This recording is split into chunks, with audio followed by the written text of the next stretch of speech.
மேகதாது அணை திட்டத்தோட ஆயத்த பணிகள் நிறைவடைந்துள்ளதாகவும் தேவையான அனுமதி கிடைத்த உடனேயே திட்டம் செயல்படுத்தப்படும் என்றும் கர்நாடக பட்ஜெட்ல அம்மாநிலத்தினுடைய முதலமைச்சர் சித்தராமையா தெரிவித்திருக்கிறார். இது குறித்து தமிழக விவசாயிகள் தெரிவித்த கருத்துக்களை பார்க்கலாம். மேகதாது அணை கட்டுவதனால் கடுமையான காவிரி நீர் பிரச்சனை ஏற்பட்டு தமிழ்நாடு பாலைவனமாக மாறிவிடக்கூடிய ஒரு அபாயம் இருக்கிறது.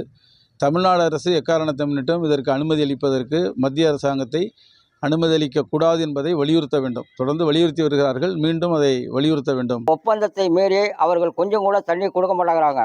அதனால் மேகதாது அணை கட்டினால் மறுபடியும் இந்த பாதிப்பு மிக மிக மிக அதிகமாக இருக்கும். அதனால் டெல்டா விவசாயிகள் மிகவும் மோசமான நிலைக்கு தள்ளப்படுவார்கள். நமக்கு தர வேண்டிய தண்ணீரை முறையாக தருவதற்கு ஏற்கனவே கபினி கேஆர்எஸ் தண்ணீர் மூலம் நிறைய குறைத்து கொண்டிருக்கிறார்கள்.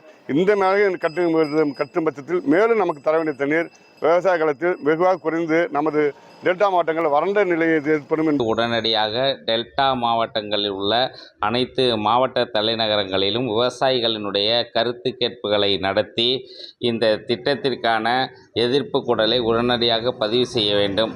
இந்த திட்டம் மட்டும் நிறைவேற்றப்பட்டால் தமிழ்நாட்டில் சுத்தமாக நீர்வரத்து இல்லாமல் இது ஒரு பாலைவனம் போல காட்சி அளிக்கும்.